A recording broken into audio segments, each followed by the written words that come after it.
শ্রেয়া, তুই কি কিছুই বুঝিস না? কি বোঝার কথা বলতেছিস? রিয়া দেখ, আমি জানি না তুই আমাকে কি নজরে দেখিস অথবা কি ভাবিস, কিন্তু কয়টা দিন ধরে আমি তোকে একটা কথা অনেকবার বলার চেষ্টা করছি, কিন্তু কোনোভাবে সাহস পাচ্ছিলাম না। আমার বারবার মনে হচ্ছিল যে আমি যদি তোকে কথাটা বলি আর তুই যদি আমার সাথে কথা বলা বন্ধ করে দিস, তখন আমি কি করব। কিন্তু আজকে মনে হচ্ছে যে আমি তোকে কথাগুলো না বললে আমি দম বন্ধ হয়ে মারা যাবো। তাহলে দম বন্ধ হয়ে মারা যাওয়ার আগে কথাগুলো বলে ফেল। রিয়া দেখ, বেশ কয়েকটা দিন ধরে পুরো বাড়িটাতে কত আনন্দ, সবাই কত হাসি খুশি, সবার মধ্যে কত ফুর্তি, পুরো পুরো বাড়িটা উল্লাসে মেতে আছে। কিন্তু একটা জিনিস খেয়াল করছিস, এই এত হাসি খুশির একটা ছেলে, তার মুখে কোনো হাসি নেই। একটাবার জানার চেষ্টা করছিস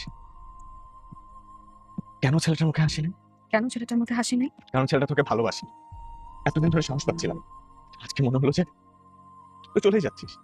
প্লিজ কথাগুলো বলে মনটাকে একটু হালকা কর। আয়ান, এই সাহসটাই না তোর কয়টা দিন আগে করা উচিত ছিল। তখন হয়তো ভাবলেও ভেবে দেখতে পারতাম যে কিছু করা যায় কি যায় না। তো এখন যে পরিস্থিতিতে তুই আমাকে কথাগুলো বলছিস, আমার না এগুলো নিয়ে ভাবার কোনো মাইন্ডসেটই নাই। কেন কেন মাইন্ডসেট থাকবে না?